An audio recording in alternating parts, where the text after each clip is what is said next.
আমার প্রিয় ছাত্রছাত্রীরা, আজকে তোমাদের এই ভিডিওটিতে ক্লাস 8 এর রায়ান মার্টিনের যে প্রশ্নবিচিত্রা বইটি আছে সেটি সলিউশনটি, অর্থাৎ ইংরেজি যে তোমাদের যে আনসিন আছে সেটি সলিউশনটি তোমাদের তুলে ধরার চেষ্টা করছি। আশা করি ভিডিওটি থেকে তোমরা উপকৃত হবে। যদি উপকৃত হও, এটি লাইক, শেয়ার, কমেন্ট, সাবস্ক্রাইব করতে কিন্তু ভুলো না।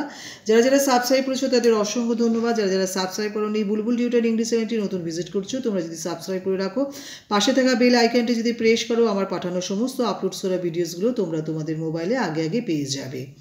আমি রায়ান মার্টিনের প্রশ্নবিচিত্রার ইংলিশ আনসিন আগেও পাঠিয়েছি, এখনও পাঠাচ্ছি। চাইলে তোমরা সেখান থেকে দেখে নিয়ে উপকৃত হতে পারো। আমি ক্লাস 7-8 এর ইংলিশ হাইলাইটস প্রশ্নবিচিত্রা এবং যে অ্যাক্টিভিটি সলিউশন আছে পিকে মুখার্জির বইয়ের, তার প্লেলিস্ট তৈরি করেছি, তোমরা সেখান থেকেও দেখে নিয়ে উপকৃত হতে পারো। শুরু করছি। এখানে read the following passage and answer the question below. আমি চেষ্টা করছি আনসার তুলে ধরতে। আমি লিখে রেখেছি, তোমাদের পড়ে শোনাচ্ছি। আগে প্যাসেজটি বলে তোমাদের মানে বুঝিয়ে দিই। One of the most valuable treasure of earth is common salt. আমাদের পৃথিবীতে সবচেয়ে ভ্যালুয়েবল এবং অর্থাৎ মূল্যবান এবং যে সম্পত্তি রয়েছে সেটা হলো নুন। It can be found almost everywhere. এটা তোমরা সব জায়গাতে দেখতে পাবে। All boys and girls know that the sea water is salty.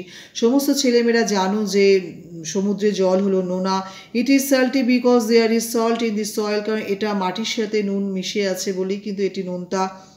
As river cut their way through the soil, they dissolve the salt and carry it down to sea in this every year. প্রত্যেক বছর যখন নদী তার গতিপথ হারিয়ে মাটির মধ্যে দিয়ে সমুদ্রের সাথে এসে মেশে, তখন মাটির সাথে মেশানো যে লবণ খনিজ পদার্থ সেগুলো সমুদ্রের জলে তারা বয়ে নিয়ে আসে। Much of the sea water evaporates, মানে যত সমুদ্রের জল তো সূর্যের কিরণে বাষ্প হয়ে উপরে উঠে যায়। But the salt is left behind, কিন্তু নুনগুলো কিন্তু তলাতে পড়েই থাকে, সেগুলো বাষ্পায়িত হয় না, সেগুলো যেহেতু ভারী জিনিস।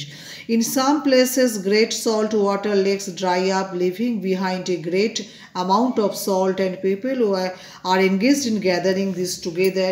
In other places salt is found beneath the surface of the ground just as we find coal. আমরা দেখো যখন নুনগুলো সে জমে পড়ে থাকে তখন, এবং যত লেকস আছে সেই যখন জল বাষ্পীত হয়ে চলে যায়, নদীগুলো শুকিয়ে যায়, লেকগুলো শুকিয়ে যায়, তখন নুন পড়ে থাকে। সেই নুনগুলোকে একত্রিত করার জন্য মানুষগুলোকে কাজে লাগানো হয়, এবং এগুলো নুনগুলোকে ওরকম সেই কয়লা তোলার মতো করেই মাটির তলা থেকে মাটির উপরে মাটির তলাতে যখন সেগুলো জমে থাকে সেগুলোকে যেমন কয়লা তোলা হয় তেমন করেই সেগুলোকে উত্তোলিত করা হয়। আচ্ছা, today salt is cheap because it is plentiful. কারণ আজকের দিনে নুন খুবই সস্তা, কারণ এটা প্রচুর পরিমাণে হয়ে গেছে। মেনি ইয়ার্স এগো ইট ওয়াজ এক্সপেন্সিভ। বহু বছর আগে এটা কিন্তু খুবই মূল্যবান ছিল, ব্যয় সাপেক্ষ ছিল। In some places it was so valuable that people use to give salt when they wished to give someone a splendid present. আগেকার দিনে বহু বছর আগে এটা এতটাই মূল্যবান ছিল যে মানুষ যখন কাউকে কোনো জিনিস উপহার দিতে চাইতো, যদি মনে করতো তাকে তার ইচ্ছা হতো কিছু উপহার দেওয়া, তখন সেই নুনকে কিন্তু উপহার হিসেবেও সেটি তারা ব্যবহার করতে পারত। এখানে ট্রু ফলস আছে, আমি আনসার লিখে রেখেছি। সমস্ত আনসার তোমরা দেখে নাও। কোশ্চেন যেগুলো আছে A, B, C, D এবং গ্রামার ভোকাবুলারি 4-এর 5-এর যতগুলো আছে আমি প্রত্যেকটি সলিউশন তুলে রেখেছি, তোমরা এখান থেকে দেখে নাও। আমি লিখে রেখেছি প্রশ্নবিচিত্রা যে আনসিল বলে রায়ান মার্টিনের পেজ নাম্বার দিয়ে রেখেছি, তোমরা দেখে নাও ট্রু ফলস যেটি আছে, এবং নাম্বার B-তে যেগুলো আছে আনসার, কোশ্চেন আনসার, নাম্বার C-তেও আছে, এবং গ্রামার ভোকাবুলারিও তোমরা দেখে নিতে পারো। এখানে দেখো আমি সমস্ত লিখে রেখেছি, আমি আর পড়ে শোনালাম না, আশা করি তোমরা বুঝতেই পারছো আমি কী কী লিখে রেখে দিয়েছি। এবং এই যে দেখে নাও, তাও আমি একবার পড়ে দেওয়ার চেষ্টা করছি তোমাদের।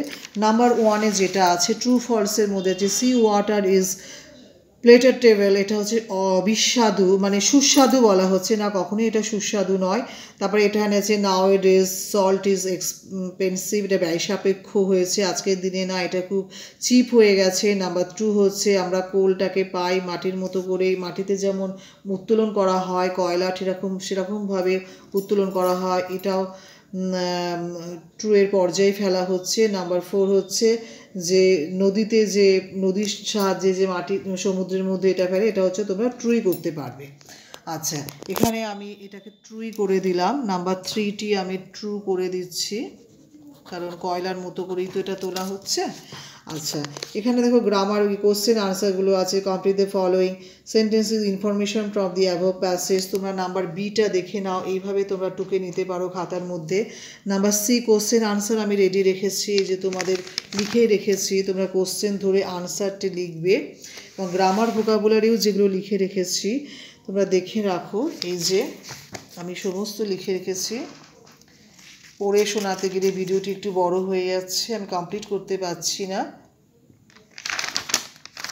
ভালো করে তোমরা দেখে নাও।